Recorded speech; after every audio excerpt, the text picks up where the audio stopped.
Heavenly Father, we want to thank you for yet another day. We want to thank you for listening to us. Please help us to listen to each other. May each of us on this council hear what our citizens and other council members have to say. Enable us to acquire and understand the information we need and its implications so we can make informed decisions. Help us to hear the complete message being communicated. Help us not to get distracted by things that's not what we are gathered here for. Help us to avoid of all what we want to say when we should say, instead listening and absorbing what is being communicated. Father, I pray you satisfy the needs to be met during this meeting. I pray that you guide us always. And Father, we want to ask, do you touch and comfort those that are suffering with COVID viruses? Help us to understand that there is help for us out there, and let us, whether it's mask, distance, or vaccine, let us do what is right in your name. We ask all of this in your name. Amen. Amen. Okay, I'll call this meeting to order. If you'll rise for the pledge to the flag. I pledge allegiance to the flag of the United States of America and to the republic for which it stands, one nation, under God, indivisible, with liberty and justice for all.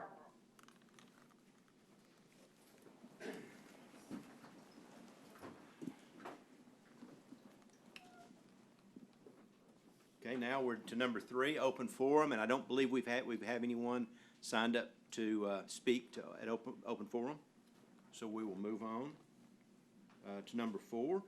And are there any items to be removed from the consent agenda? Mayor, I would like to pull consent agenda item B for further discussion. Okay, great. Any others?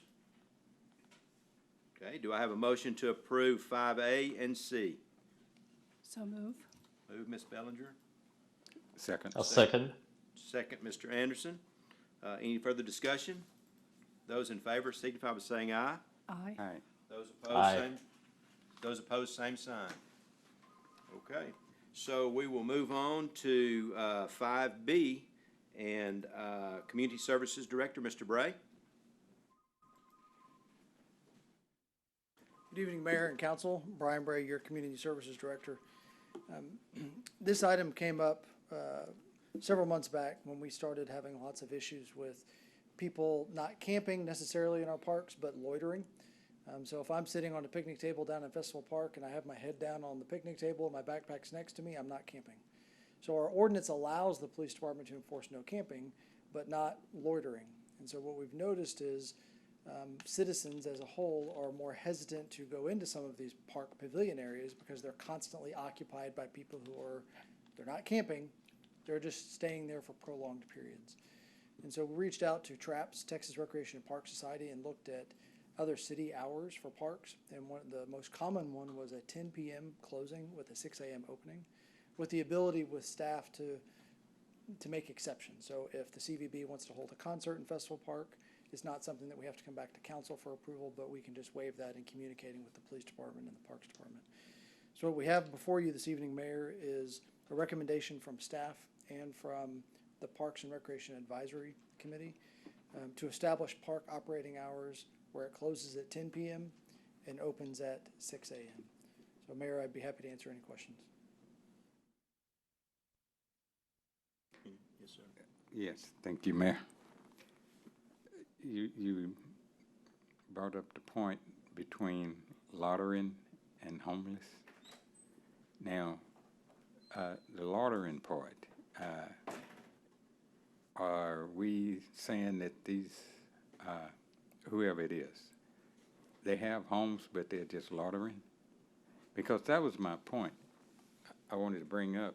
If they're homeless, how do we react to those people at that point in time? Do we offer them a location that they can go to, or we just tell them they have to leave? Would you mind, sir, if I referenced our police chief back there, Jim Yes. Seavey? Thank Because you. I can give you an answer, but since his men and women are the ones who are actually doing the enforcing, I think he's more. Thank you. Good evening, Mayor and Council, Jim Seavey, Police Department. What this allows us to do is go into the park after hours, after closing, and we ask people to leave. And if they don't, then we have the option of arresting them for criminal trespass. But before we do that, first of all, we're going to give them a warning. It's not just going to be a leave, bam, here we go. We're going to give them a warning. We're going to give them an opportunity to leave. Secondly, we do have a list of options for people to seek shelter or other help, and we'll use those options. And arrest is always and will always be a last resort. That's not what this is about. Prior to this point, we've had a lot of complaints over the years of people staying in the park for days and days and days at a time. The last time we went in to do a cleanup, Public Works had to come down, dump 2 dumpsters, and then the dumpsters were filled up completely in the same day and had to be dumped a second time within the same day. There are problems that are created by this, and as Brian alluded to, there are individuals within our communities that will not go into the parks anymore because there are people who stay in the parks. And Mr. Bolden, you talked about homeless people, and we can find options for them. There are also people they're just street people. They don't want shelter. They don't want to go into a housing unit of some type or anything else. They just want to live on the street. And those people, I hate to say it, but the option is you got to find someplace else, and we'll help them as much as we can. And we have in the past 12 months only made 1 arrest, and in reality, that person needed help, did not want to seek help, but we got them help as a result of the arrest. They were medically and as well as psychologically examined and served by our community in that way. The arrest was before the approval of what we're looking at tonight, right? Right. So there hadn't been a 10 o'clock. No, the actual arrest, it happened right behind City Hall, and it was a person who decided to turn a porta potty into a small home. You mentioned dump. What type of material be placed in dump that a person loitering or homeless could fill up dumps? Well, they will bring bags and bags and bags of stuff. When I say stuff, it's everything from newspapers and magazines to clothing items, and they end up just piling them up in our parks. They just piled up, and it is unusable material, and we don't just take it away from them and throw it away.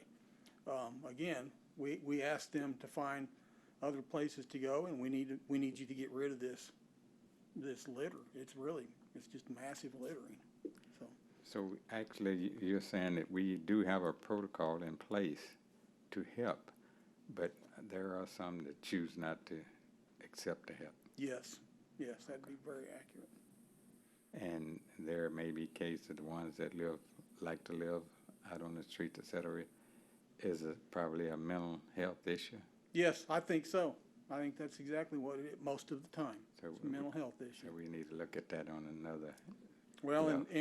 and we do offer assistance there. I'm actually the chairman of the East Texas Health Network, which partners with Burke Center, Medical Center, Memorial, and other agencies here in town. And we are very much aware of and can access mental health services whenever appropriate. So you can't just go pick somebody up and chunk them in a mental health unit. There are certain requirements in place. They have to be a danger to themselves or another and not able to make good decisions on their behalf. And then we have to, of course, submit that paperwork and before we can take them into custody. And when that happens, they don't go to jail. They get evaluated by a mental health worker, and if it's appropriate, they will go to a treatment center, but they don't go to jail. Thank you, Chief. Mr. Bray, is this an events that happen in all of our parks? So this is common practice for loitering? Yes, sir, it is. I know Chief Seavey addressed more of the large gatherings of stuff. The majority of the issues that we see on the park side and talking to the citizens isn't that. I mean, that's obviously an aspect to it. But this is more or less of, two individuals who are literally sitting there sleeping at 2 o'clock in the morning. And so we want to then be able to have a tool for the police department to approach them, because otherwise the park's open, right? So without the hours of operation, the police department they don't have a reason to come up and approach besides to say, Mr. Bolden, are you okay? Or Mr. Myers, are you okay?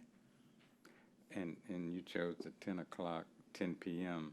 because you researched other cities? Yes, sir. And that was through the Texas Recreation and Park Society, which is it's like any profession. There's a large group of recreation and parks folks, and that was the most common set, was 10 p.m. and 6 a.m. Thank you, Mr. Bray. Yes, Thank you, Mayor. Thank you. Ms. Bellinger? I have no questions. Okay. Mr. Anderson? No questions for me. Sorry about that, Mayor. I forgot that we had. No problem. Do I have a motion on 5B? I make a motion to accept 5B as it is written. Okay, do I have a second? I'll second. Second, Mr. Anderson, thank you. Any further discussion? Those in favor signify by saying aye. Aye. Those opposed? Thank you. Move to the regular agenda. Item 6A, public hearing, consider a specific use permit for liquor by the drink for lots 30, 49, 49A, 49B, and outlot 47A, City Block 43, as described in a deed dated July 17, 2020, recorded in document number 2020-4460 of the real property records of Nacogdoches County, located on the southwest corner of Bremond Street and West Main Street.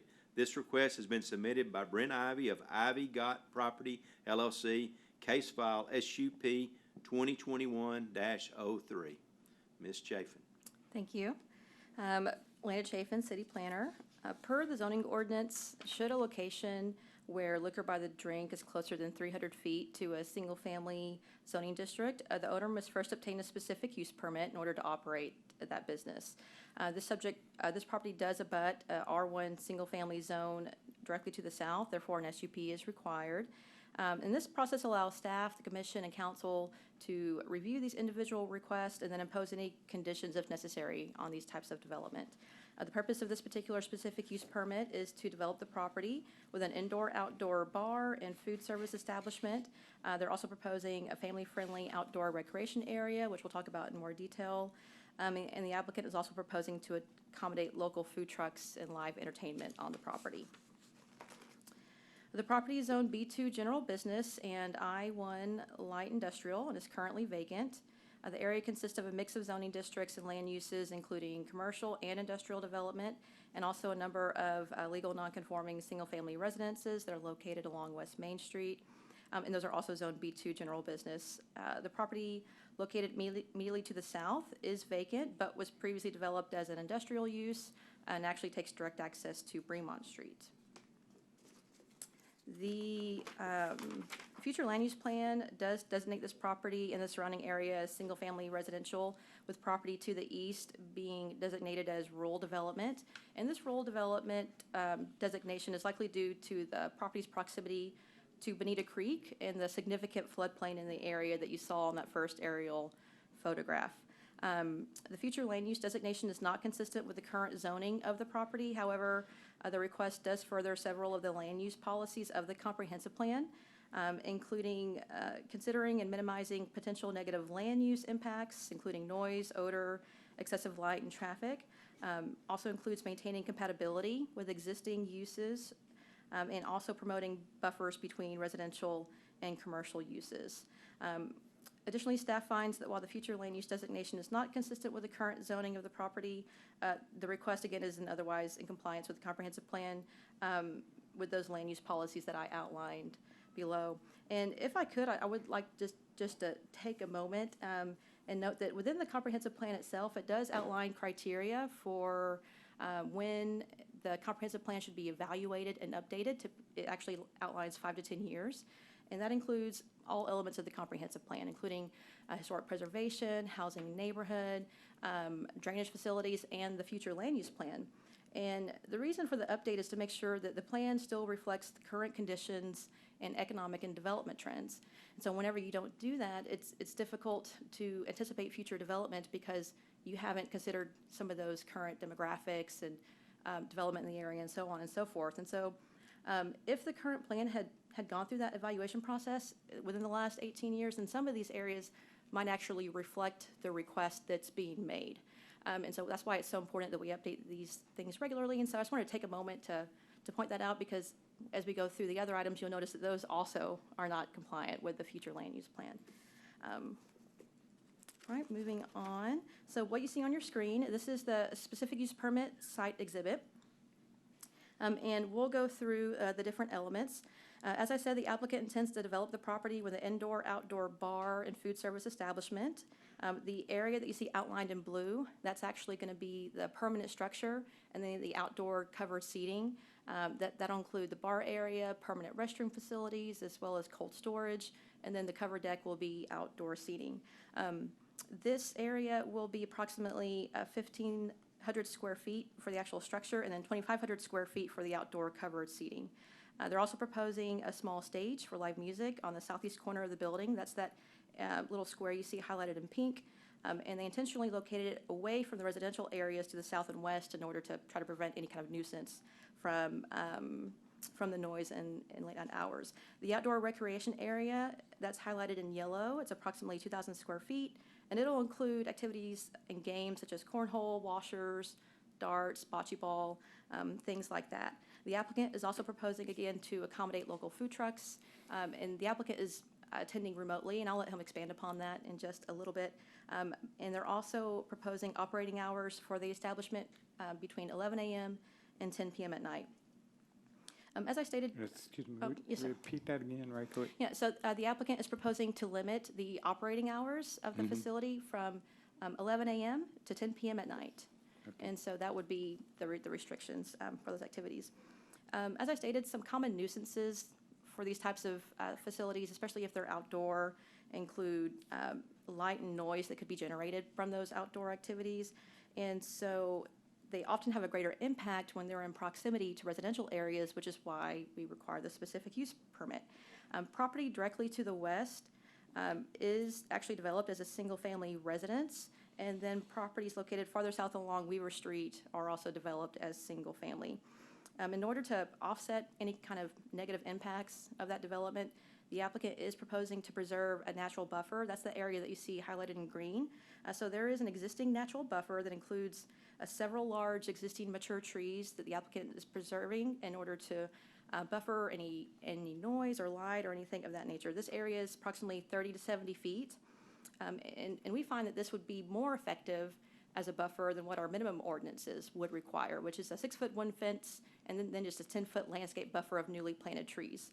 And so this is kind of above and beyond what we would typically require, and something that the applicant is proposing as a condition of approval of the specific use permit. These are some photos of the subject property. In the upper right-hand corner, that's a view of the property as you're standing on Main Street.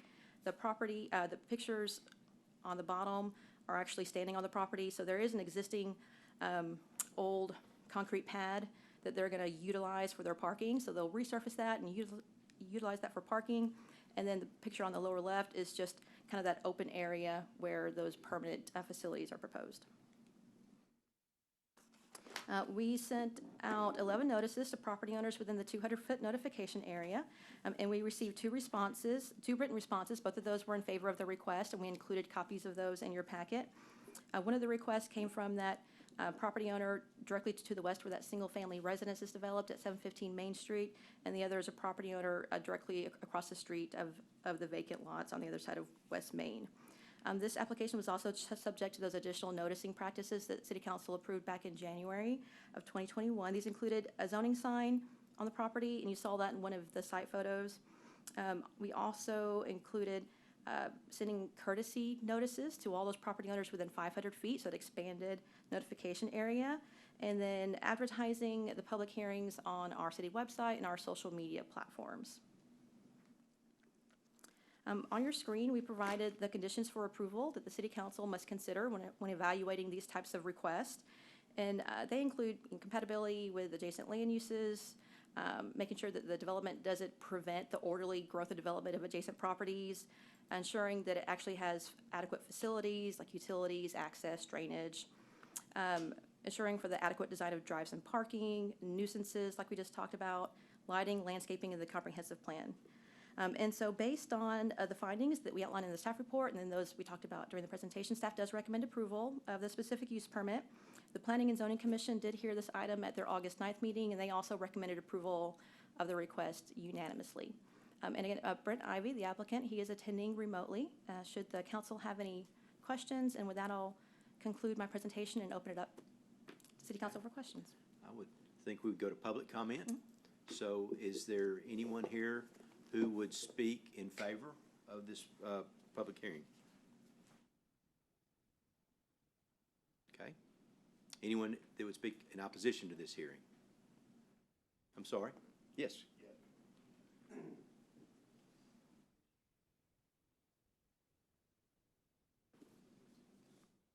Thank you, Mayor. My name, Sorry, didn't mean to interrupt. Just wanted you to state your name. I could if you would rather me do it. no, you wouldn't pronounce it correct. My name is Fred Hooper. I have my wife here and one of my neighbors. We live at 715 West Main.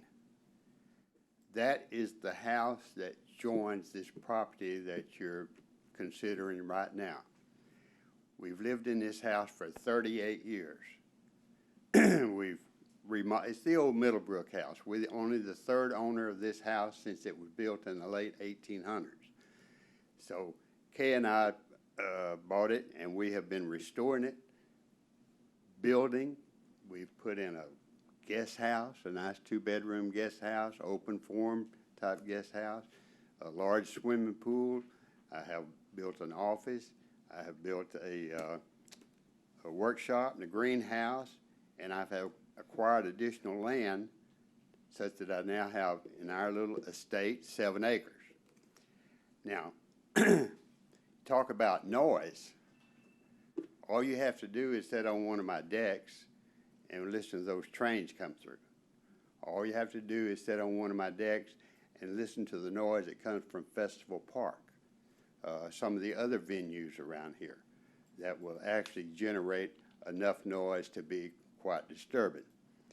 But when the request was sent out for yes or no on the liquor license, first of all, there was a rezoning request. At that point in time, I don't know Brent Ivy from anybody else. I called Mr. Ivy and I said, what are your plans? He said, well, my wife and I have always wanted a classy pizza place or classy restaurant. And he said, we're thinking about putting in a brick fire pizza place, family oriented, outdoor eating. And he emphasized to me, the fact that it was going to be a quiet little venture on his part to put something in there, you know, that would entice people to come and enjoy a good pizza and have a beer. Well, he didn't say have a beer, but I said, well, are you going to apply for a liquor license? Well, first of all, I couldn't see any reason to object to the zoning change because that was a weird little situation with housing, private housing in between all that commercial.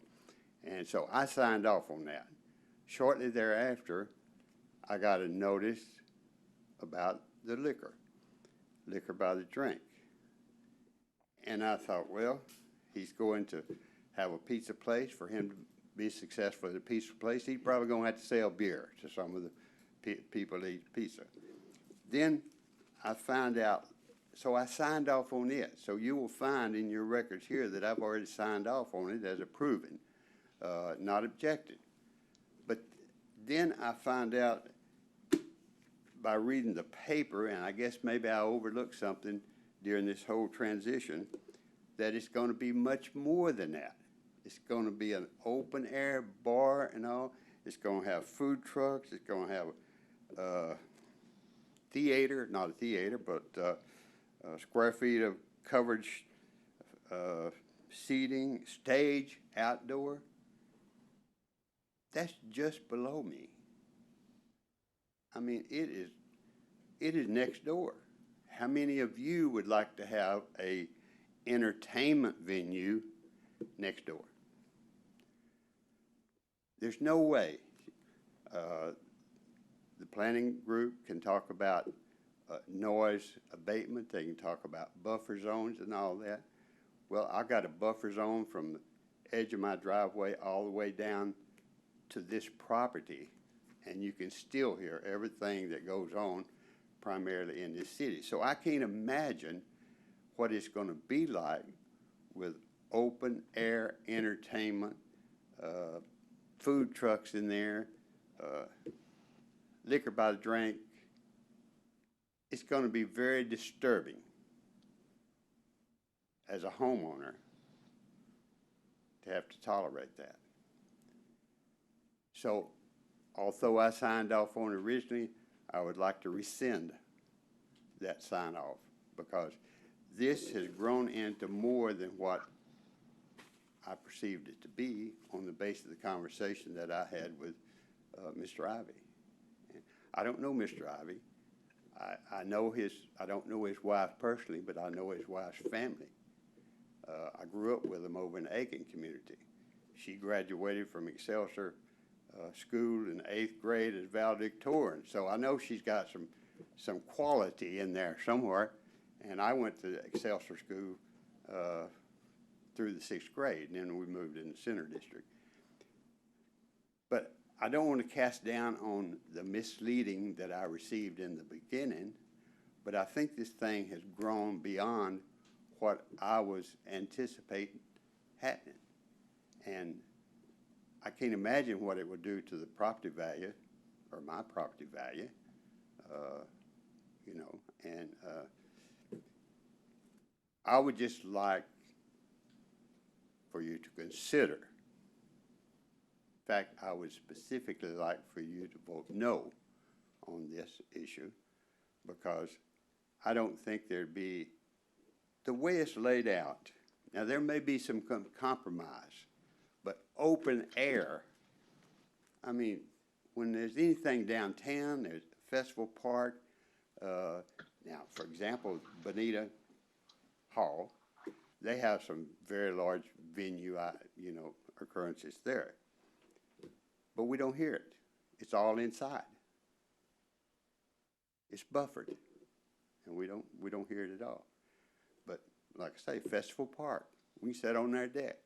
We can sit on our deck at the guest house. One advantage of where we are is we can sit on our deck at the guest house or at our home and watch the 4th of July fireworks down in Festival Park, you know. And so I think it's probably about the noisiest house that a person could live in East Texas. You have no idea how many trains go through, and this added on top of everything else would probably make me crazier than I am right now, and Jimmy knows already, crazy. So, Kay, would you like to add anything? Little things for us. That house is over 125 years old. It's got some of the original glass windows in it. Vibration will break those windows. You're going to get vibration if you got drummer down there, you know, playing the bass and et cetera, et cetera. We have that problem now with vehicles going up West Main Hill. Those big old Dodge Ram trucks with a big old exhaust like this, they just rattle the windows. And I know there's some city ordinances against that, but how are you going to enforce them? So Kay, do you have any? You have to sit down before she can speak. Do I have to quit? I'm kidding you. Kay, you have something to say? Well, actually, But I do need you up here. I would like to point out that we are the only undiminished neighborhood on all of the city of Nacogdoches. Mound Street has been destroyed pretty much, with a lot of businesses going in, and then the hospital buying a lot of the property to the north.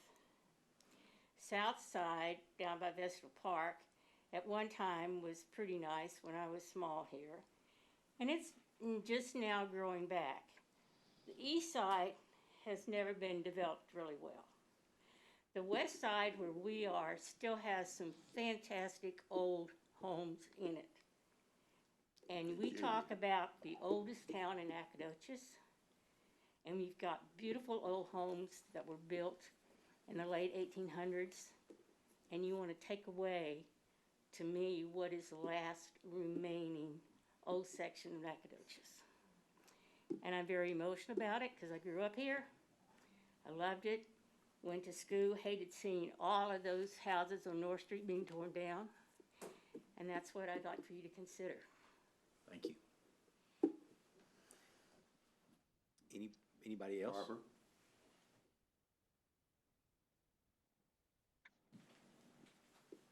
Barbara Stump lives in the house just west of us, the big yellow house. You don't have to speak for me. Yes, I'm Barbara Stump, and I am the neighbor just up the hill on the corner of South Sanders and that big intersection on West Main. And I just want to support Fred and Kay in their request, because it was really wonderful to hear the idea of an upscale, really nice Italian restaurant. And now it sounds like it's going to be a Festival Park, and it seems like it ought to be over in Festival Park. I know it's very complicated, but I just want to support them. Thank you very much. Thank you. Yes?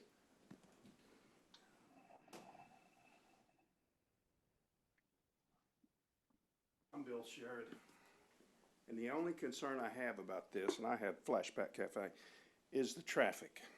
That traffic right there on that railroad crossing. And I've been here a long time, and when there's a railroad train on that railroad crossing, people go back through all these neighborhoods to get over to South Street and around there. And you have a lot of folks there. I don't know what the train schedule is. I'm sure these folks probably know it by heart. But you're going to have a line back up, and then all of a sudden people know all them back roads. Some of them go down under, some of them go up through, and people in a hurry go pretty quick through there. So, plus the traffic coming down that hill doesn't slow down too much. So that's one thing, pardon me, that I'm concerned about, is it's so close to those railroad tracks and coming off that hill. I don't know if that was even in the considerations. I have no problem with the venue. I just think the location is poor for traffic. Just like, you know, Chick-fil-A on North Street's a real problem. You know, during lunch, people are turning in there. They've had Nacogdoches Police Department's been out there just to get their customers in and out. So I think looking at this from a standpoint of traffic situation, there's a lot of vacant buildings that have the, probably the area that would meet their requirements that would not cause a traffic problem like I can foresee this happening. You know, that's just something to consider. Thank you, sir. Anyone else? All right.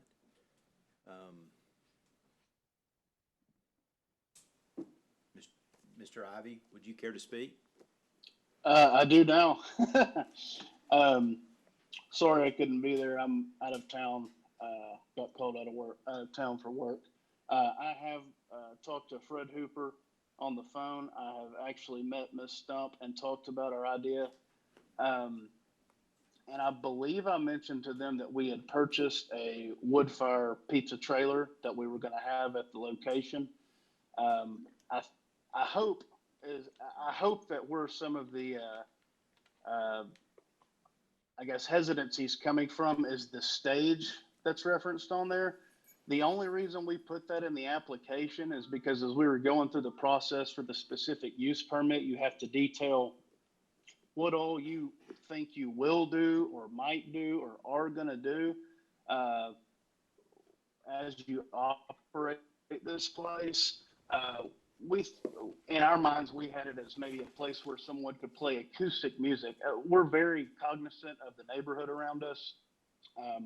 With it being, we know that it's all, that Bonita Creek is down there, and I know that some people call in on Bonita when they have concert stuff. So we want to be very cognizant, and we want to work with our neighbors. That's why I reached out to them in the very beginning to try to explain, hey, we're not trying to make a really big noisy place down here. As far as with food trailers and stuff, I know a lot of people think of noise with generators and things like that. What we plan to do is have electrical hookups to where there won't be any noisy generators or stuff. But the whole idea has always been a place with indoor and outdoor seating where you can let your kids run around and you can get a really good piece of pizza. We went from doing the wood fire pizza oven because there are lots of places who want us to come cater venues and stuff, and so it gave us an extra option on flexibility. I would prefer that to be the only option there, but we would allow other trailers to come in there. But that's the intent of it. I don't want Fred to think that I tried to mislead anyone. That certainly wasn't my intention. The idea is still there, and if any kind of acoustic, no drummers, no electronic pianos, any kind of loud music. But if that's an issue, we won't do that. We want this to be a family-friendly place where the neighborhood people can come down there. We don't want to stay open late at night. I want to have my own life. I don't want to deal with that. But we want it to be a family-friendly place where you can come get a good pizza, enjoy a beer, and I know liquor by the drink, it sounds like when I first heard Elena tell me that's what the permit is called, it kind of sounds nasty. But what that is just it's the equivalent of a full alcohol license with TABC, because we do intend to serve cocktails, beer, and wine. So that's what, and Elena, correct me if I'm wrong, that's just what they call it, liquor by the drink. We're not trying to open a seedy bar establishment. It's still the same intention of having an outdoor place where you can bring your kids, let your kids run around, get a beer, get a pizza, and, we're going to close relatively early. Same time any other restaurant in town closes. So I hope that alleviates some of the concerns. I definitely don't want there to think Jimmy, you know me. I've never tried to mislead anybody. So I'll just leave it at that. I think it would be really good for the city and for that side of town to have a dining option that close over there. There's not a whole lot of stuff. You go around the corner, you've got, speaking of the traffic issues, two of the busiest restaurants in town are just right there, in Antipasta's and Clear Springs. So I can't speak to the traffic aspects of it. I'll let the city staff handle that. But we certainly don't want to inconvenience the neighbors or devalue Fred's property or Barbara's property. The idea that I told them what we plan to do is still the same. But if it's the stage and the music or whatever, heck, we won't do it. We want you, we want to be, we want to be neighbors with you guys. Thank you, sir. I hear a few words, both from Mr. Ivy and heard the word that brings joy to my heart, compromise. Is this something that we could put off for a time and then let you bring it back, see if there is compromise? Is there a time frame that we could do that? Yes, so the city council could decide to postpone the public hearing to a specified future date. I would make sure that the applicant is comfortable with that, because I do think they have some other business deadlines that are kind of contingent upon this approval. But certainly, if the council's prerogative to postpone the public hearing to a future date to allow some additional discussion amongst the applicant, some of the adjacent property owners. Some of the items that they mentioned with the noise, again, during this meeting, city council could make additional conditions to remove the stage, to not allow outdoor music, as part of this public hearing process. Also, I just want to point out that the property is already zoned B2 general business, which would allow a restaurant with outdoor patio and live music by right today.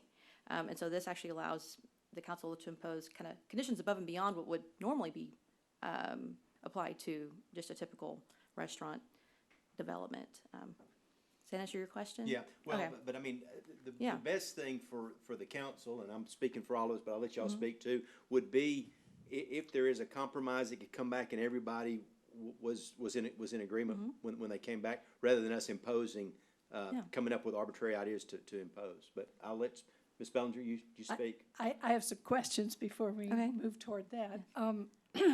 It's my understanding that liquor by the drink, that if you wanted beer and wine, you would not need this. Is that correct? Or am I wrong? I don't know these rules very well. Liquor by the drink is essentially sale of alcohol for on-premise consumption. It doesn't make a distinction between beer or alcohol or liquor or wine. It's alcoholic beverages that are for sale for on-premise consumption. It includes all of that.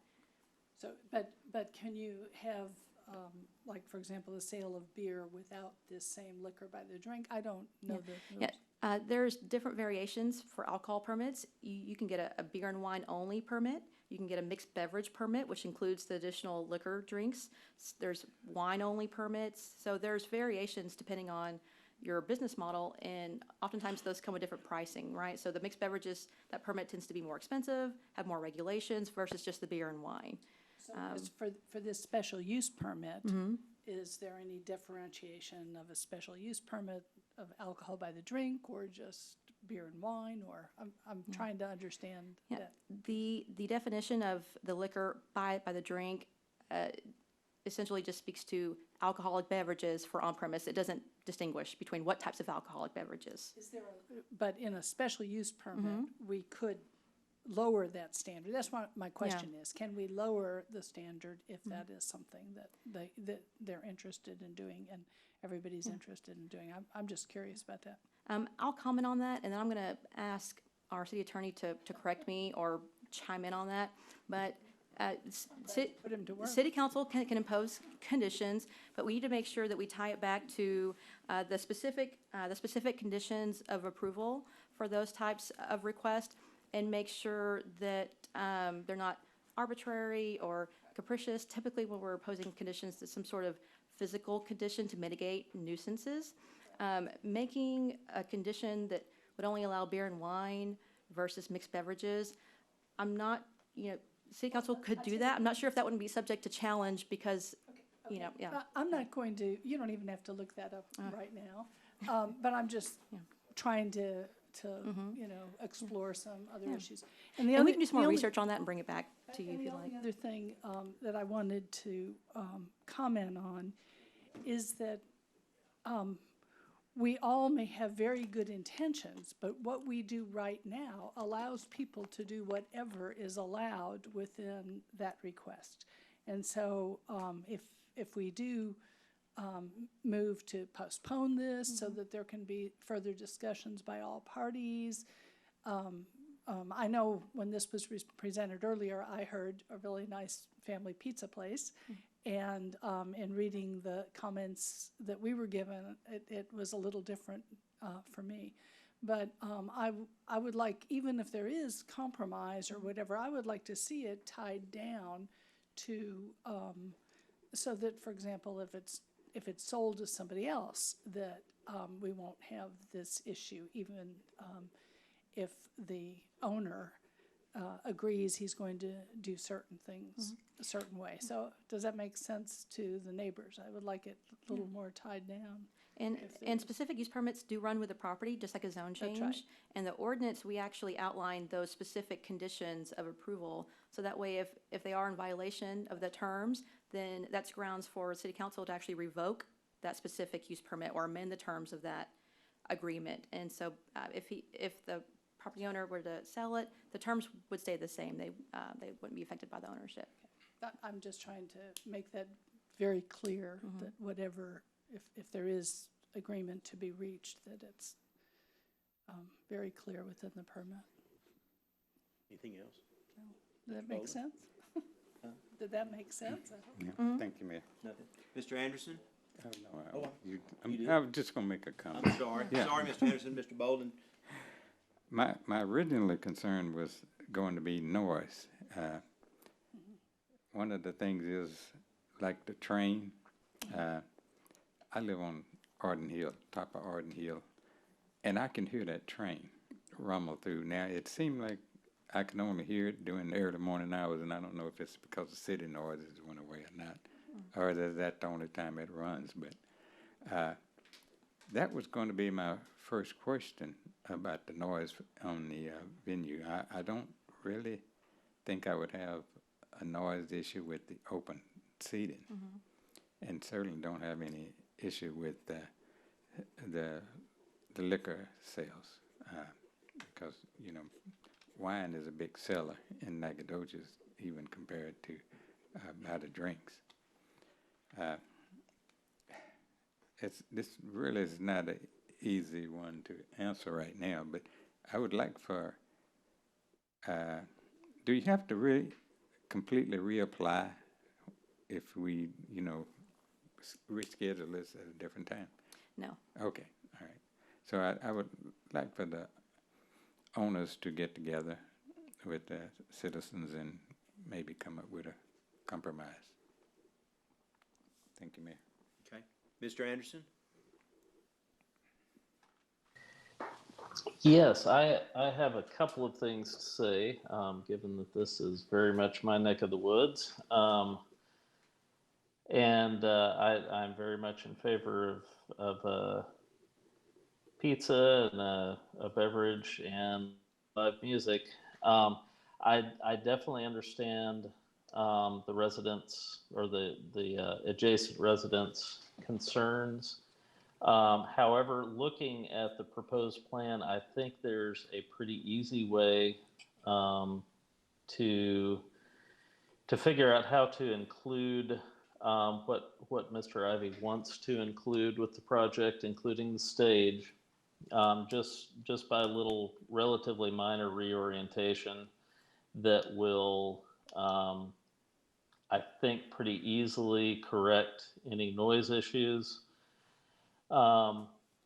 Honestly, just looking at this image, if you vertically flipped the orientation of just the rear area, the yellow and pink areas, and put some sort of noise attenuation behind the stage, I think that would go a long way. But I have some experience working with sound equipment and studio design and noise attenuation that goes along with that.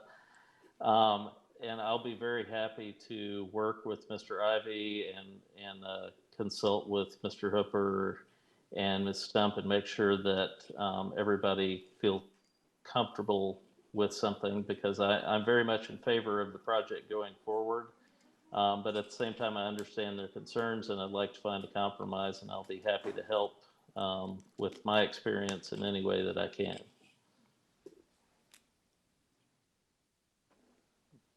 Would you have a suggestion on an upcoming meeting? Yeah, we can postpone it. We have to be specific about the date. And so instead of, identifying a specific date, City Council could reference the next upcoming meeting or the first meeting in September. And so when we make the motion to postpone, just make sure we make the motion to postpone the public hearing to either the first regular City Council meeting in September or the second regular City Council meeting in September. That way we don't have to re-advertise for it. So the first one being the 7th, I believe, and that's the day after Labor Day. Would that give sufficient time, would you think? I think so. I like to hear the applicant's comments on that to make sure that still is in line that's a with. great But idea. yeah, Mr. Ivy? Sorry, I'm pulling up my calendar. Give me just a sec. Sure. That's the day after Labor Day? Yes.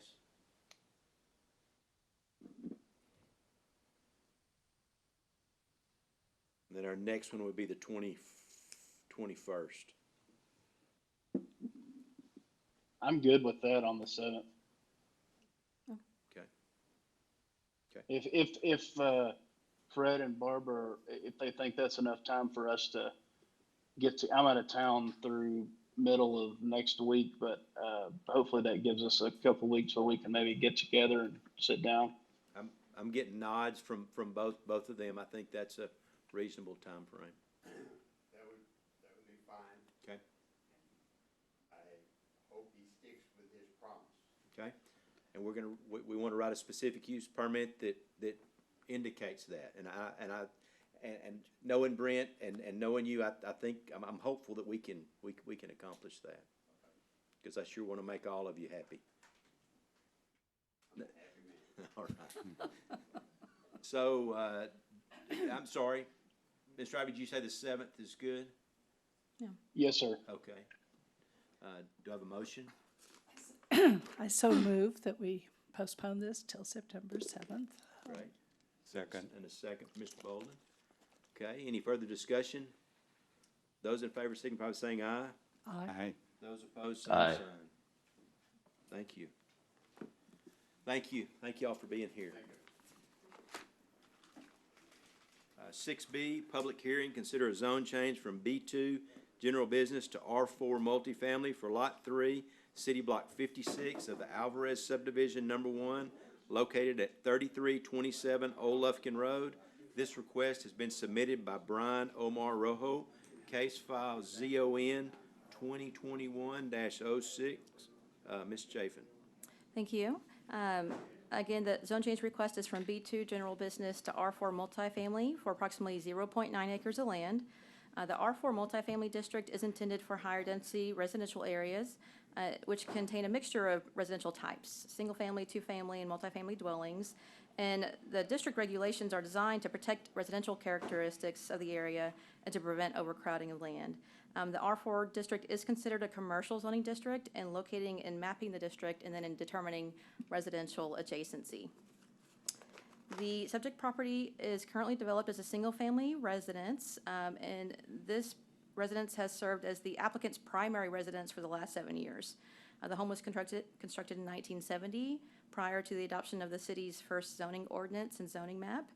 Once the official zoning map was adopted, the subject property and all of the tracts with frontage on the east side of Old Lufkin Road, between the property and West Bradley Street, were actually zoned R4 multifamily.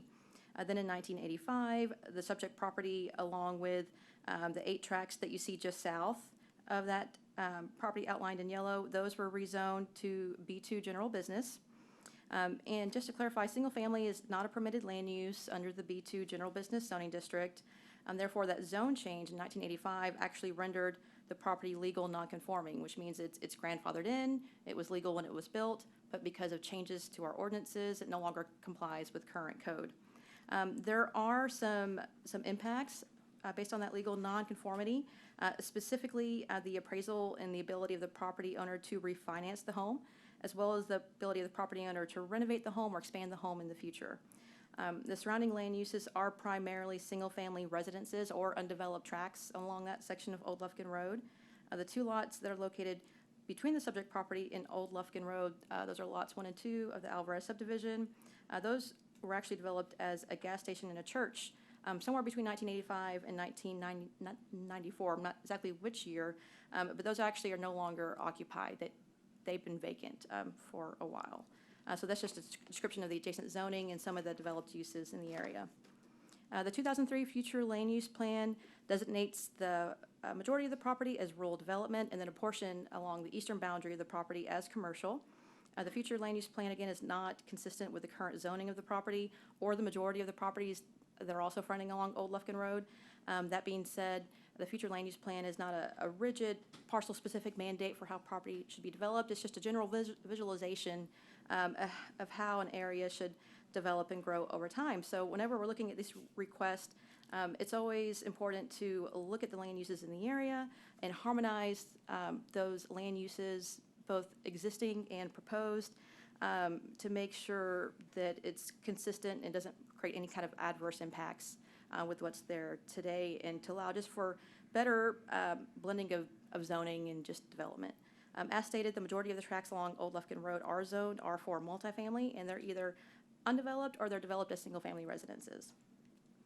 These are some photos of the subject property. So the photo on the upper right-hand corner, that's actually at the street, at the driveway entrance into the property. And then as you drive into the property, those are the additional photos. So in the lower right-hand corner, that's that church that's currently vacant. And then in the lower left-hand corner, that's the subject property, and that's the residence that we're talking about. These are some photos of some of the existing homes on Old Lufkin Road, just to give you an idea of the character. It is primarily low to mid-density single-family development, or the other lots are essentially rural and undeveloped. We did mail 11 notices to property owners within the 200-foot notification area, and we also did those additional notices that I described in the first item. To date, we haven't received any contacts regarding the request, either in favor or in opposition. On your screen again, this is the criteria for the conditions of approval that City Council should consider whenever we're reviewing these types of requests. Staff does find that the request does meet the criteria. We presented this item at the Planning and Zoning Commission on August 9th, and they also recommended approval unanimously, and the applicant is also in attendance should the council have any questions. And with that, I'll conclude my presentation and open it up for questions from the council. Okay, I ask for public comment. All right. Anyone would speak in favor of this? Anyone in opposition? Okay.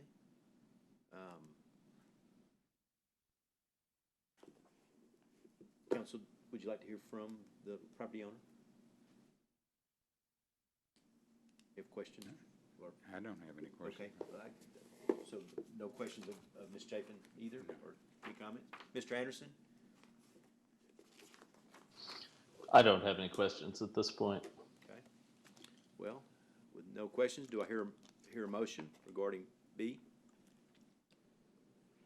Well, I make a motion to approve agenda item 6B as it is written. Okay. Is there I'll second. a second? Any discussion?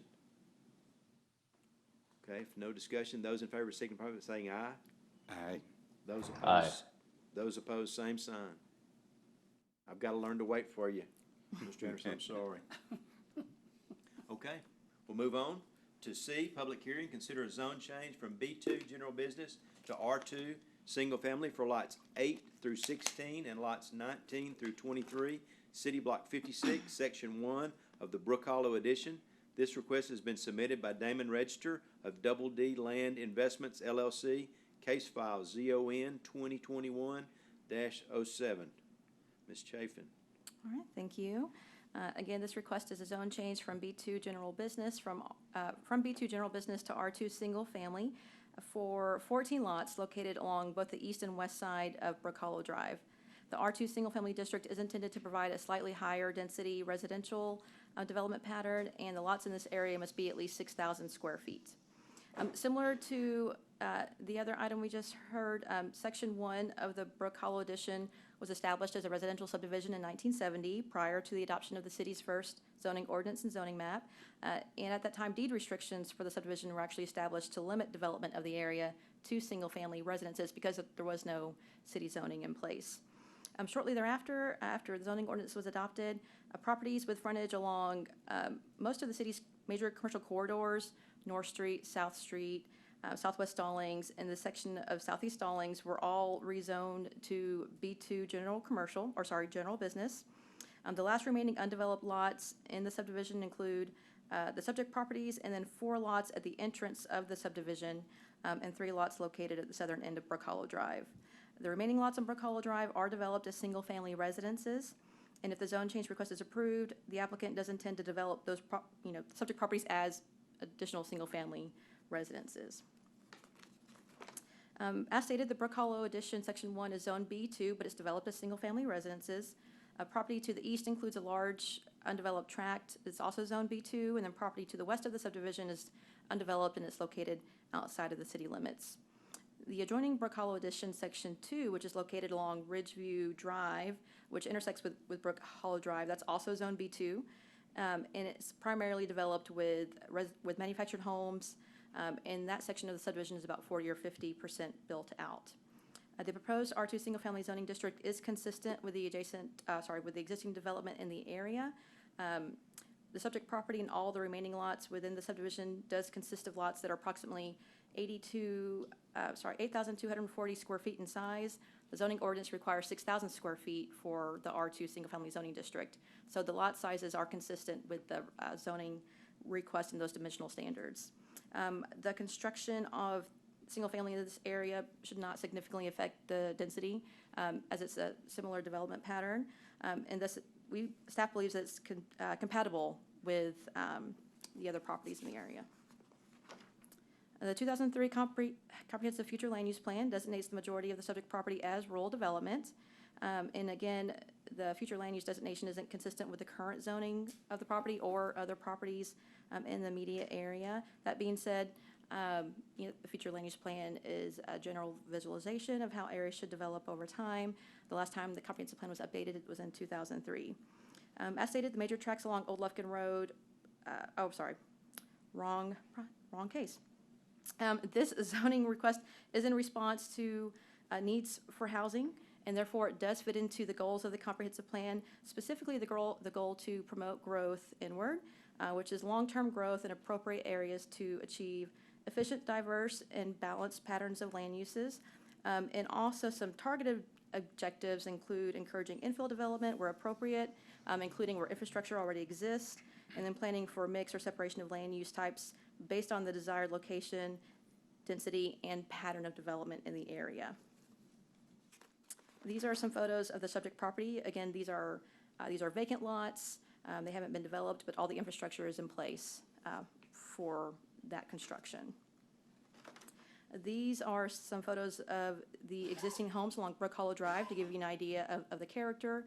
And so again, single-family structures on medium-sized lots. And then these are some homes on Ridgeview Drive. And so again, Ridgeview Drive is primarily developed with manufactured homes.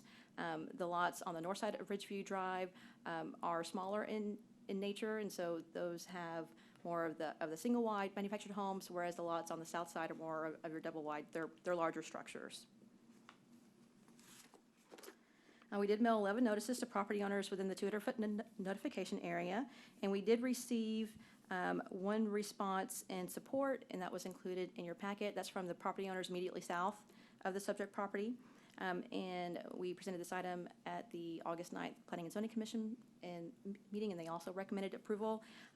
And just to note, staff, if this zone change is approved, staff does intend to initiate a city zone change on the remaining portion of the property, the remaining portion of the subdivision south of these, to accommodate additional opportunities for infill housing.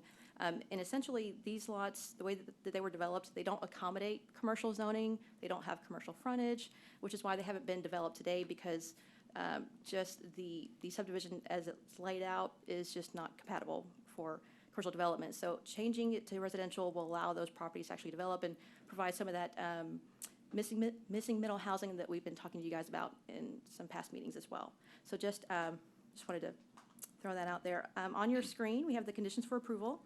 As with the other zone change and requests for specific use permits, staff finds that the request does meet all the criteria.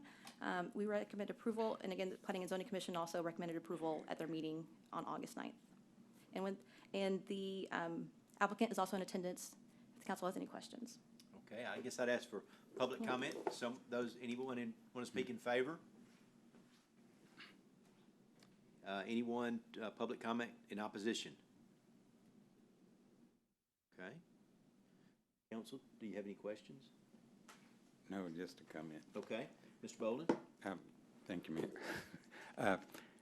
I think maybe you didn't get any comments because most of the residents there felt like it was already an R2. Matter of fact, one of the pictures on there is a picture of my pastor's house. Oh. And I have friends from other friends, church members there. They didn't realize that it was not R2. No.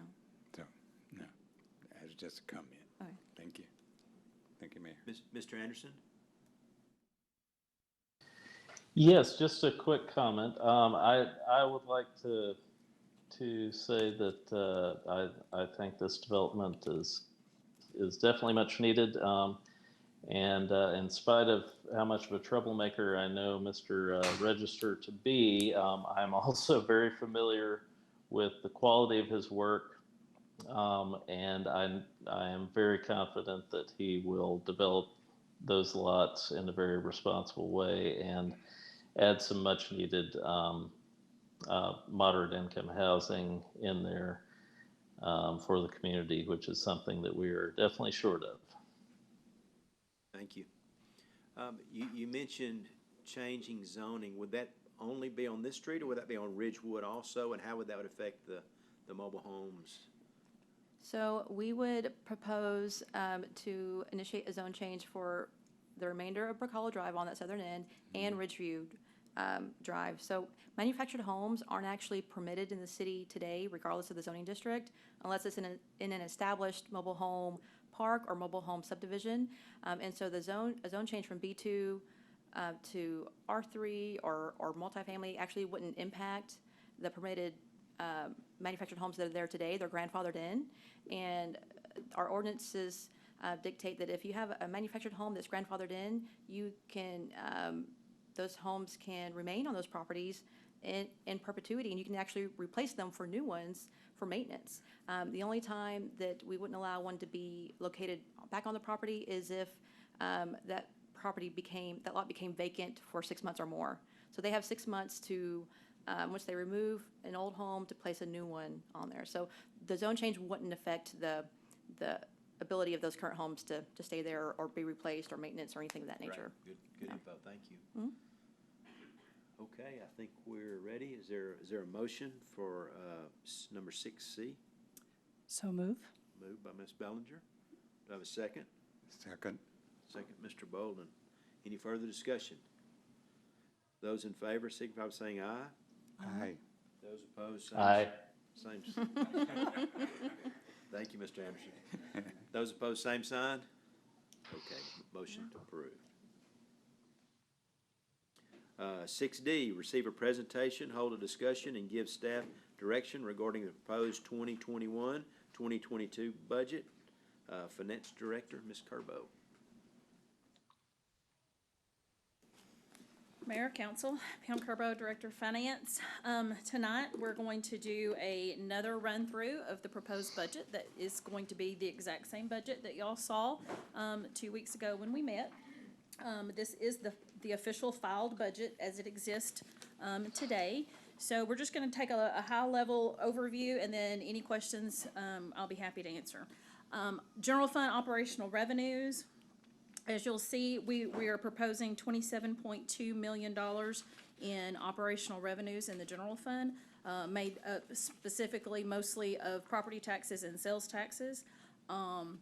This property tax amount is based on the proposed tax rate of 61.6 cents, which is the same tax rate that is currently in the 2021 budget.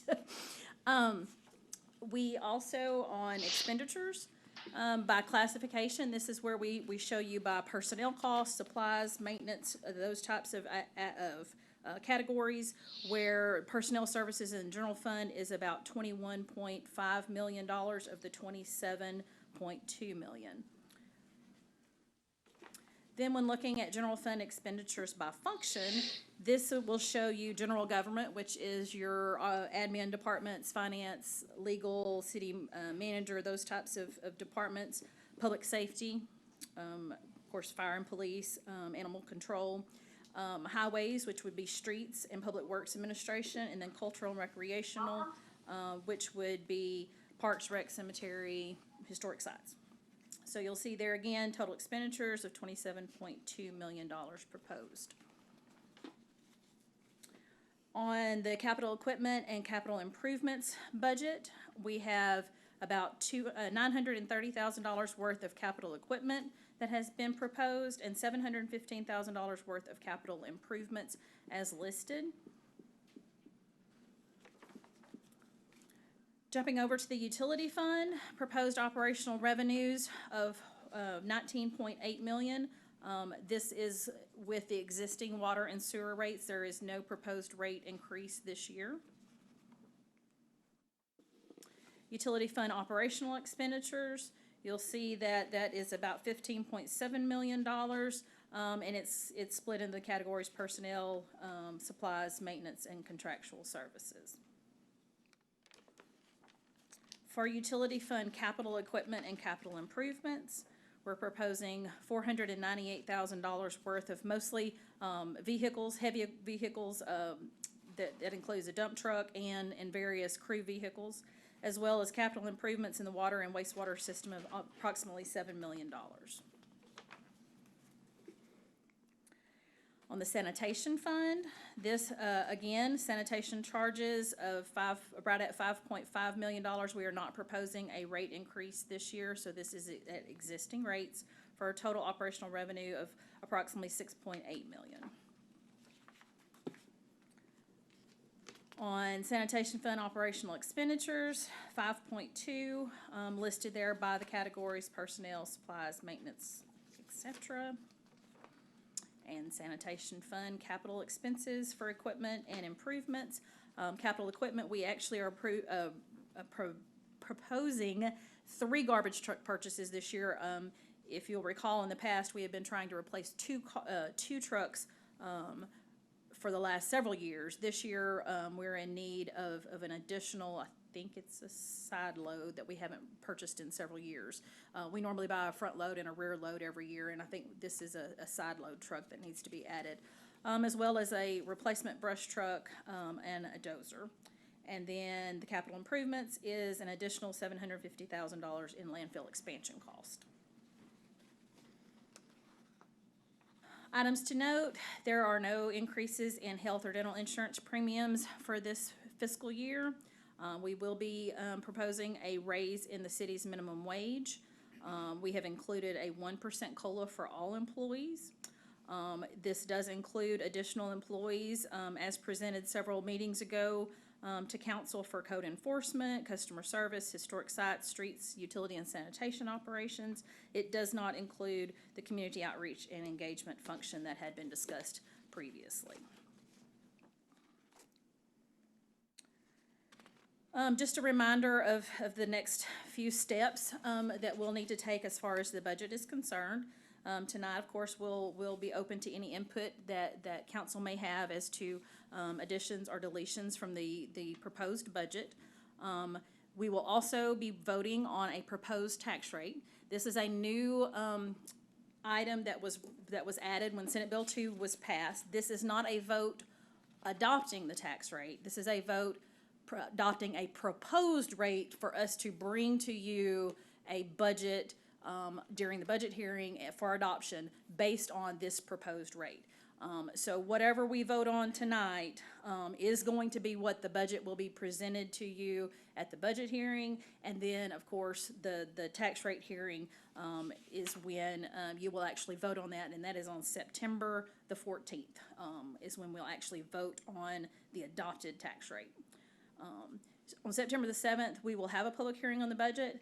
We can adopt the budget that night if we so choose. We do not have to, but we have to take action. So if we want to wait and adopt the budget on the same night that we adopt the tax rate, all we have to do on the 7th is just say we're going to postpone adoption of the budget to September the 14th. And so I believe that's what we did last year. So with that, that's a very quick run through. I hope you've had some time to look over the budget that we presented 2 weeks ago. If y'all have any questions, now would be a great time for us to discuss any additions or deletions that you would like for us to bring to you before the actual public hearing on the budget on September the 7th. Okay. Is there any public comment regarding the budget? Okay. I'll change the order. Keep looking up. Mr. Anderson, do you have any comments? No, Mr. Mayor, I do not. Okay. Ms. Bellinger? I have one question and one comment. Thank you very much for your help and also for clarifying other issues earlier. One question that came up is the certified value increase is $447,053. And someone asked me if we have any idea how much of that value increase is being challenged at this point. Do we know that from the auditor or? Well, no, and when the appraisal district sends us a certified estimate, there is still a value under protest at that point, which I think was July the 20, I think he sent it to us on July the 24th, because they're still holding appeal hearings. And so there was value, but now the numbers that he presents as a certified estimate, he's going to go through and estimate what of those values we'll lose. And so the estimate that he's supposed to give us is within a percentage, I believe it's 5%, is that right, of the actual certified value. So it is, yes, there was still value under protest, but that should be included in the calculations when he sends us that actual value. Thank you, that's very helpful. So I had just a couple of comments because we are actually increasing taxes over the no new tax rate, and we're actually increasing it a full year's allowable and then part, as I understand, of the last year under the from the no new tax rate. I've been looking at some of the expenses, and I just have a couple that I would like us to reconsider. I'm concerned about personnel costs in the long term, because in the future, if we get in a bind, we do not want to be laying off people. And we do want to be able to give cost of living increases. And there are two, and also because people are suffering here and we're raising their taxes. So I'd like to just take a little closer look. So there were two. One is the Parks and Cemetery Office Assistant, and I know that's not a lot of money, but I think we might be able to make do without that position, which comes to $13,808. And then the Zion Hill Museum Assistant, $41,400. While I love Zion Hill, I'm hoping that maybe some of our staff, even from the CDB and some other places, we might be able to do without that particular position, and maybe include a little more community engagement to cover. I know volunteers can't take money and can't do all of the work that's necessary, but I would like to propose those two as items that we could remove, and it might just help a little bit. So, Mr. Bray, would it be appropriate for you to speak to that? I am in the right area, or not? Yeah, okay. I hope I'm not breaking your heart, Mr. Bray. No, ma'am, not at all. Maybe just tell us what we give up, I guess would be maybe a... Remind us what I'll it do was both of for them. and- yeah. Yes, sir. So the cemetery position, if you've been out to the cemetery, we have 3 gentlemen who maintain all of our cemeteries. And today, the way they operate, I'll just speak to the way they operate today, is they're not often at sunset. So if you need to pre-plan, that's much easier. If you've had a sudden loss of a loved one and you show up to the cemetery to purchase a plot, there's nobody there. There's a number on the office door, which is my office number, and so you end up speaking with me when you call. And then I have to say, Mayor Mize, hold on just a moment, let me see if I can track him down. And if I can track him down, Mr. Mize, it'll be 30 minutes and they'll show up. Well, then you have 3 individuals who show up who are covered in grass, and it's not the most pleasant experience when someone is going through the loss of a loved one. And so the request for that one was so we could set hours. Don't know what those hours would be, but it would be a part-time set. It's from 12 to 4 every day, Monday through Friday. We know that there's going to be someone there, and then we can help fill in the rest of that day.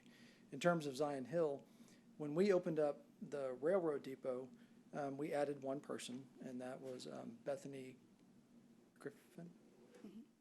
Okay, Bethany Griffin, excuse me, I had a blank on her last name there for a second. Hopefully she's not watching and calls me on that one. But when Bethany moved over there, we had to, in order to keep that building open 19 and a half hours a week, we had to reduce the hours of two of our other museums. And so just the addition of one building, so it's kind of the same thing here with Zion Hill. So Zion Hill, our proposal is to have it open much longer than 20 hours a week, because we'll have, hopefully if everything goes right, it'll be full of rentals. And so we need a staff person there to be able to handle money transactions. You know, volunteers aren't able to handle monetary issues, or Pam, our finance director, gets mad at me when the auditors come. And so the goal of that position is to be able to provide the public the rental space, which is what we've told them we would have. And then in order to have it open for tours, we're gonna have to figure out how to adjust our existing staff to be able to cover that one as well. So the request of the one person doesn't give us the ability to have it open 40 hours a week. It's the ability to have it open as a rental facility and do some additional work for tours. Does that answer your question, Mayor? So, I mean, I guess not totally, but so with the park, I mean, with the cemetery, I understand where we would be without this part-time person. What would we do if we didn't have this additional Zion Hill person as far as we will rentals not and be able to management? open the church. Zion Hill will not be able to be opened if we don't have an additional staff person. We physically don't have enough staff in the historic sites, Main Street realm to cover the hours. So right now they're open 71 and a half hours per week, and that's between Sternhuya, Durst Taylor, and the Railroad Depot. And we only have 140 hours of staff time to cover that.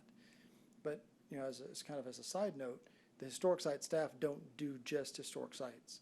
That also includes our public information officer in Bethany, and also Jessica, who's also the Main Street manager. So the two of them spend an inordinate amount of time doing just Main Street or just PIO functions.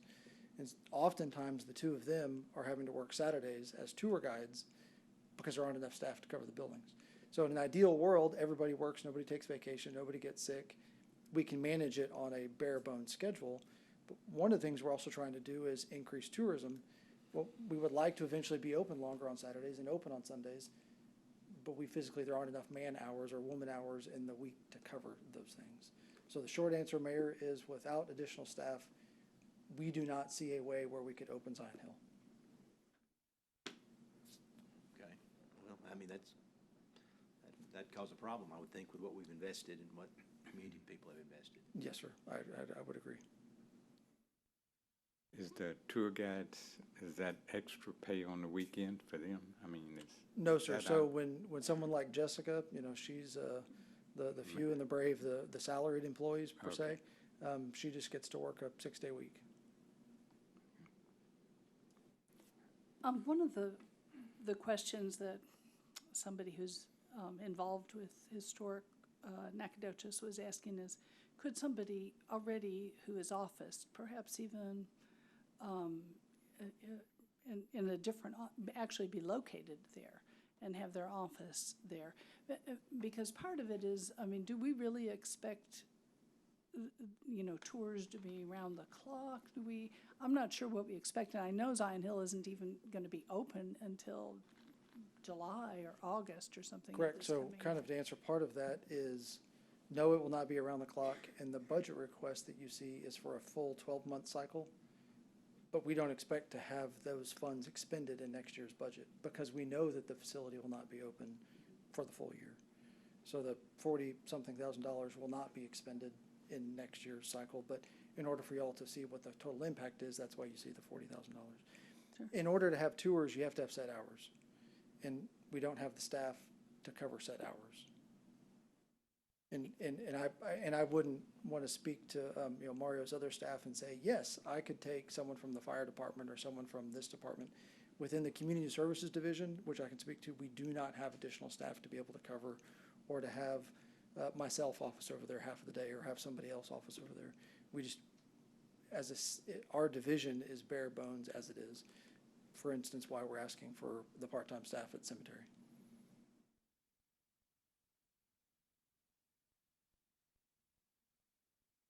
Mr. Bolden, any thoughts?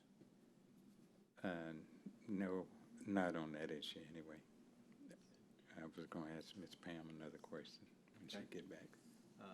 Mr. Anderson, any thoughts on eliminating those positions?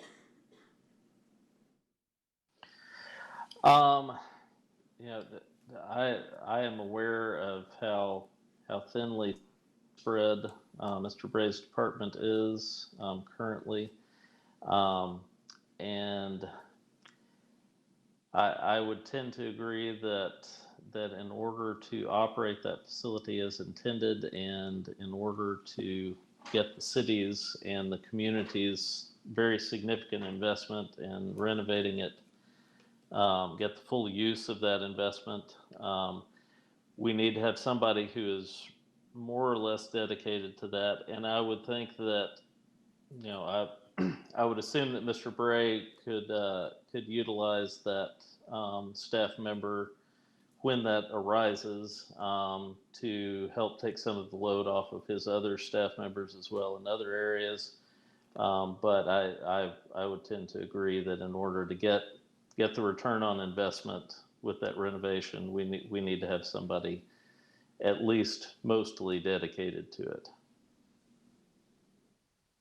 Did you want to talk to Ms. Kerbo about this or about a different issue? Oh, a different issue. Okay, so I think what we've got to do is find consensus either to eliminate or to keep, or to eliminate one or keep one. And Mr. Anderson, I'm assuming that your thought is to keep both. Is that right? I'm in favor of keeping both positions, yes. Okay. And Ms. Bellinger, are you still thinking we might want to consider eliminating both? I think I would eliminate the Parks and Cemetery and then cut the Zion Hill to halftime. So I know it's not a lot, but that's what I think we might be able to do. Okay. Mr. Bolden? I'm in favor of keeping both of them, and I don't want Zion Hill to be refurbished, and this is going to be a marquee building and not controlled by staff at most of the time. It's tough. It's difficult. I know it is. Mr. Mayor? Yes. What about the possibility of allowing the full-time position at Zion Hill to share some of the cemetery duties as well that Mr. Bray is trying to cover? May I answer that one, Mayor? Yes, you're on, yes. I can't answer that one. I just didn't want to speak unless you're ready. So Councilman Anderson, that's actually what you're talking about is something that we do throughout the division on a regular basis. And so I fully expect that the person that's sitting over at Zion Hill will also be doing occasionally items for the library or for the Parks Department or the Recreation Department or the Cemetery Department, because we share back and forth. But that's not something, I mean, they could do, deed research, they can do those things that are officing at Zion Hill, but not the function of a visitor services person at the cemetery. So they will be able to help. Right, and the cemetery position is something that you're envisioning as a part-time position anyway, correct? Yes, sir, that is correct. They would be housed at Sunset. Okay. At Sunset office, yes, sir. Right, okay. Well, honestly, that makes good sense to me. Couple more questions. So let me see if I understand. Is that person actually going to be full-time at Zion Hill? Are you saying that? Yes, ma'am. Okay, they really will be located and they will be office there, and then Zion Hill will be open those hours, or, because I'm not. Yes, so the person we are requesting will have a physical office at Zion Hill Baptist Church. And they will be And full-time that's their duty station, 39 hours a week, or, however many hours in the week. And then what will happen with that cemetery person, sorry, I hate to call him a cemetery person, the office assistant one, who will be theoretically at the cemetery, if there are hours there, but do you really have that much traffic that somebody comes up there, that they would be there all the time and at those office hours? Is it like 10 hours a week, were you thinking? How many hours? 20 hours a week for the 20 hours a part-time week. position, averages to 19, I think, and a half throughout the year. And yes, there is that much traffic, because we have a lot of phone calls that come in that are wanting to locate a loved one. You know, they were buried 20 years ago and they've forgotten where they're located. And so it requires someone physically there to show them on a map where they are. So it's not just the sale of a lot, but there is a lot of phone calls and phone traffic into that office. Okay, well, I'm not wed to either of these. I'm just trying to find ways to see what we can do about this tax increase. Okay. So I guess that, I think we're to the consensus side of leaving them for now. Yep. Okay. Mr. Bolden, you had a question for Ms. Turbo? No, well, just a comment. On the sale tax. Are we basing what's projected on the budget? Is that like for a trend for so many months, say like the last 6 months, or is it year over year and then you add a certain amount to it? So a little bit of both. It is kind of my crystal ball, and sometimes that's a very good crystal ball, and sometimes it's not.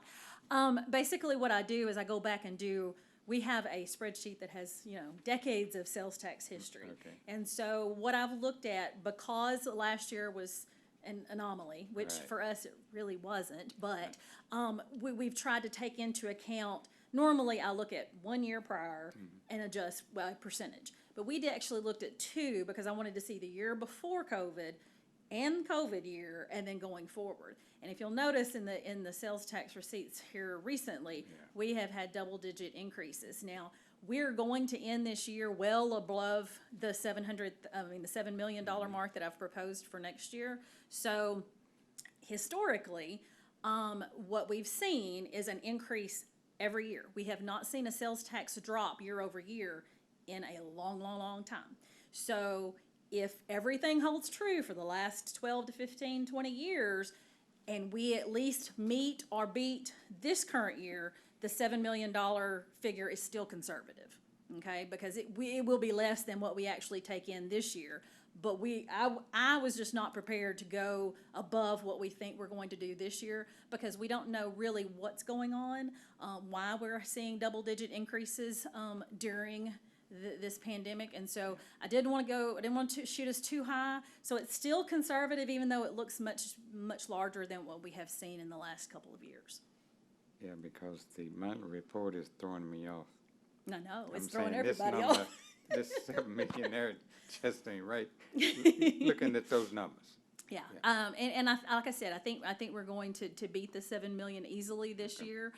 I just was not comfortable proposing that for next year, because what I don't want to do, and we may have to, if the economy falls, what we're going to do, and Mario's asked me to make some changes to what I send y'all on a monthly basis, but we're going to try to look at historic monthly budgets year over year.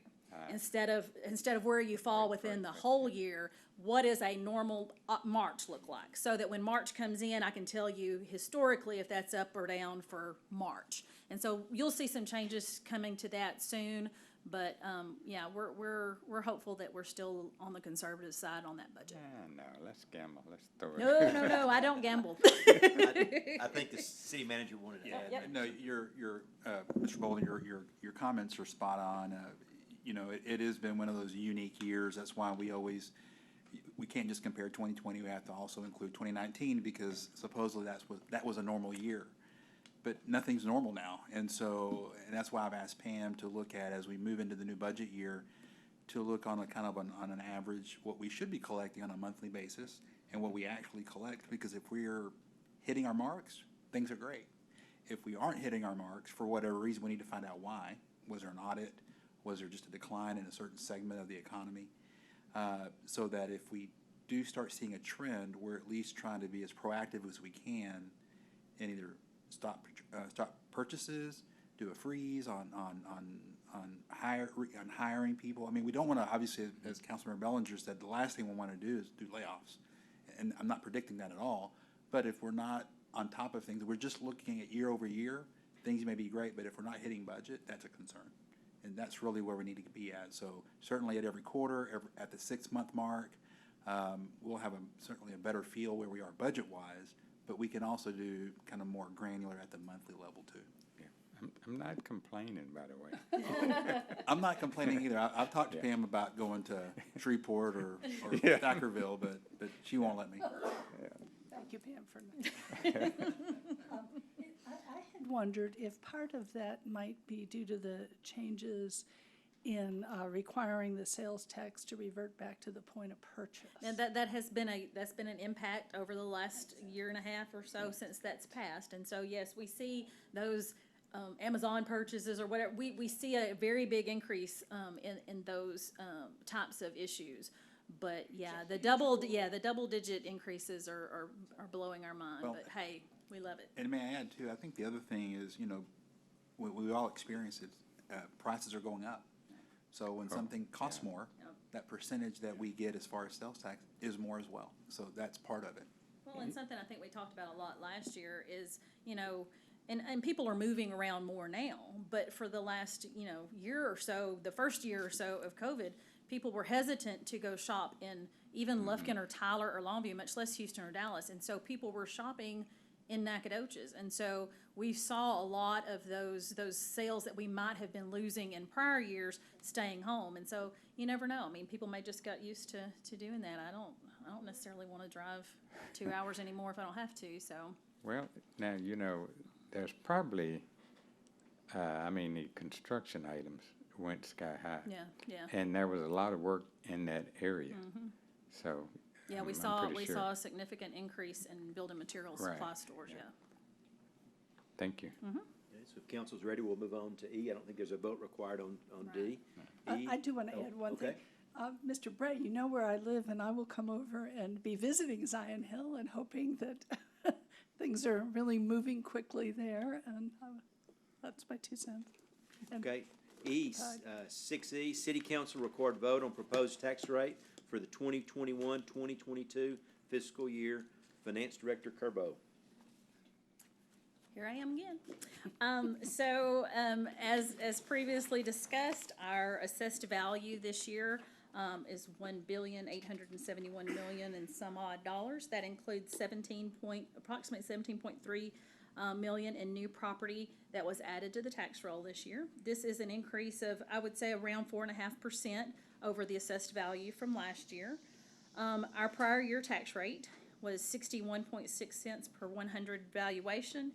The calculated no new revenue rate is 59.378 cents per $100, and the voter approval tax rate is 63.777 per $100. We have proposed a tax rate of 61.6 cents, which gives us $9.9 million O&M and $1.5 million debt. This generates $553,000 in new revenue. Of that, new construction was $106,492 and $447,000 due to the certified value increase. The average home value, according to the Central Appraisal District for this past tax year, was $121.8 thousand. I will make a note that if you go back and look at your prior PowerPoint, you're going to see this is a little bit different. I had quoted y'all 22 point something cent increase. I actually had miscalculated the exemption. Instead of doing 20%, I did $20,000. So I had a brain freeze that day. So these are corrected with the 20% homestead exemption under the proposed tax rate. This value of home would generate a $600 tax liability. Under the no new revenue tax rate, it would generate a $578 tax liability, which is an increase of $2165 annual tax liability for this particular average homeowner. Again, just our schedule going forward. These are all set by the legal framework of the last Senate bill that passed that changed drastically the property tax rate approval in the state of Texas. Again, tonight, I'll be asking that council make a record vote on the proposed tax rate. This does not adopt the tax rate. This just gives me the approval to bring back to you a tax rate at the public hearing and a budget at the public hearing based on this particular tax rate that we vote on tonight. Again, on September the 7th, we will have the public hearing on the budget. We will make some action on that budget. And then September the 14th, we'll have to have a special called meeting because part of the new law is within 7 days of the public hearing on the budget, we have to adopt the tax rate. And so you will either adopt the budget first. If it was not adopted on the 7th, then we will open a public hearing for the tax rate and then adopt the tax rate. Okay. Questions? Is there any public comment on the tax rate? All right. Council comment, Ms. Bellinger, No, I've already asked all my questions. Mr. Bolden. No, as far as the tax rate, I know that constituents in my ward, if it would improve the services, they don't mind the tax rate as it stands right today. Now, if we're not going to get improved services, then we want to go back, we want to go to 0.58. Yeah, I totally agree with you. Code work and road work or weeds, that's high on the agenda. That's right. And utilities and. Yeah, absolutely. Mr. Bartlett? Agreed. You agree, okay, great. Don't want any more water fountains spurting up out of the roads, twice in 1 month. Mr. Anderson, any comment? My only comment is that I understand everyone's hesitance at increasing a tax rate. This is, to me, for the value the added value that we're going to get from a relatively minimal increase. This seems to be a pretty remarkable value. And at our foundation, city government is a service industry, and we have an obligation to try to improve our services as much as we can. So I would tend to go along with this increase at this point. All right, thank you. Mayor, may I Yes, add one thing? sure. As we get further into this process, the motions are going to be very dictated by state law. Tonight, it is not. I would just ask that on the vote for that you reference the 61.6 cent tax rate in the motion. But other than that, there's no specific language for this adoption. There is for the budget and for the actual tax rate in September. But tonight, there's no guidance on specific language. So we were just doing it tonight to give you a guide. Yes, and it's Okay. just part of the Right. new law Yeah. to do it Okay. first before we bring you a budget based on, because they don't want is you to get a budget based on a tax rate that Right. you have not had any input in, Right, basically. okay. Ms. Bellinger? I just wanted to add, I'm not nearly as concerned about the tax rate or about this budget. I'm concerned about the impact that we're going to have because we have major expenses coming up this coming year, including roads and our plumbing, our utilities and sewer and all those major expenses. And we're talking about, a bond and possibly utilities rising. And as we talk about the prices of everything going up, we're also talking about people's income, their real income going down. And so that is really where my concern lies, not in one or two positions or not in that, but that we take a really hard look at, I know we want services, but we also want to be able to, let people be able to, afford living here too. So that's my 2 cents. Any other comments? Okay, do I have a motion for 6E?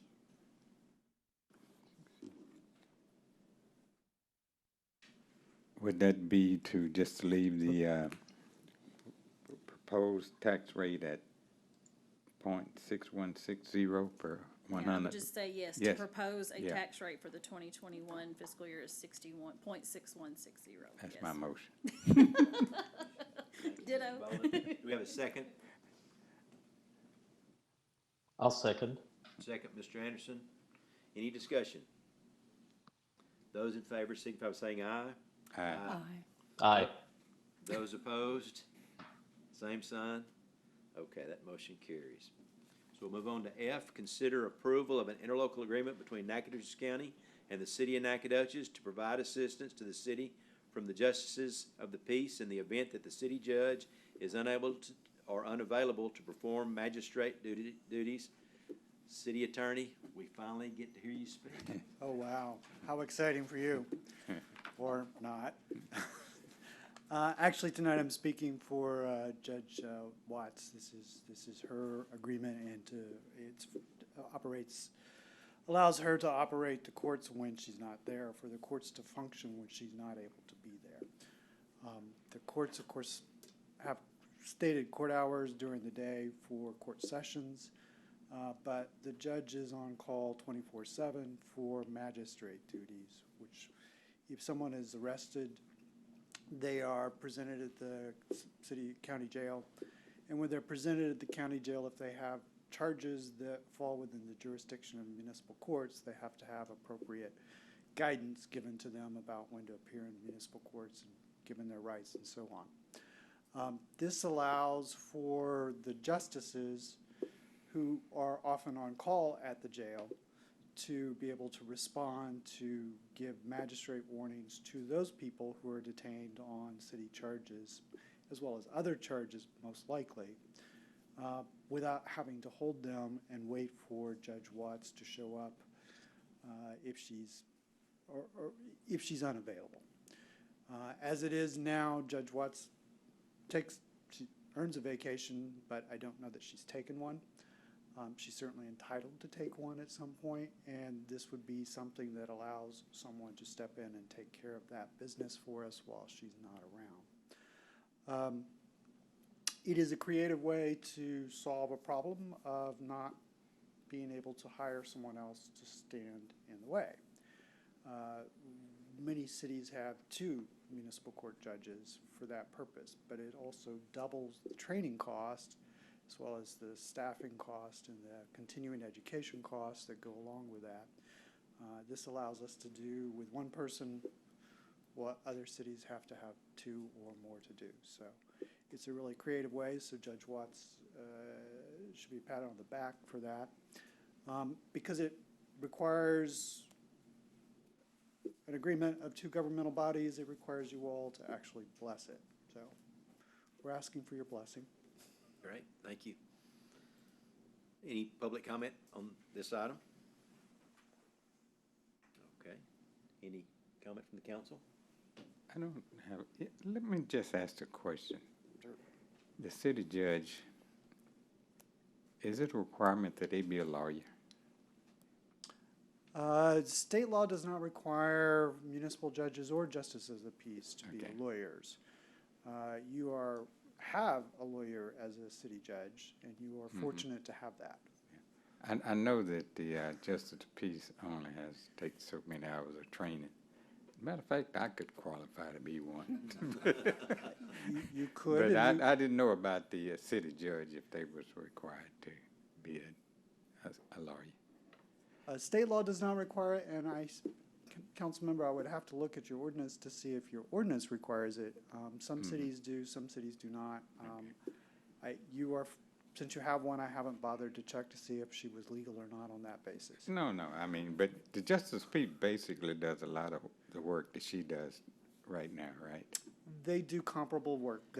Their jurisdictions are equivalent by and large. The JPs have a few additional matters that she doesn't have, and she has a few additional matters that they don't have. But with respect to what would be done under this agreement, they are the same judge. Thank you. And I can remember some of those judges, and they weren't. Who was big guy back in the probably 80s, 70s? Not that I went before him, but I mean, I just remember it. You're speaking from experience here? I don't know. Yeah, we'll move on. Any other comments? No. Okay, do I have a motion to? I'm sorry, I had Oh, one quick sorry. question. And a quick comment before that, and that is, Lord help me if I ever have to stand before Judge Bolden. You couldn't get a finer My judge. question is, I'm not looking for a thorough cost-benefit analysis, but is there any cost to the city or the various JP precincts in doing this, or is this just sort of an in-kind trade? It is not an in-kind trade. There will be a cost to the city each time a prisoner or detainee is presented for magistration. There will be a $100 fee that is charged to the city, plus an additional $100 if it's what's called a magistrate's order of emergency protection, which is a long-term percent. It's a restraining order to protect people or protect victims of domestic violence. Okay. So could be small amounts of money that are accrued over time. That gets paid directly to the JPs. So they are not out any money. The city does pay for that service. That cost, council member, actually is below market rate for what lawyers in this area make. So we're getting a deal. That certainly sounds like a significant cost savings over almost any alternative that I can think of. It is better than having to hire an additional judge and putting them through the training that it would cost us to do that. Yes. Okay. Great. Thank you very much, Mr. Kirkland. All right, if there's no other question, I have a motion to approve. Thank you, Ms. So Bellinger. move to bless and approve. He asked for a To blessing. bless and I'll approve. second. And a second blessing from Mr. Anderson. That's great. Okay. Any other comments? Those in favor signify by saying aye. Aye. Those opposed, same Aye. sign. Those opposed, same sign. Thank you. That passes. And with that, we're adjourned.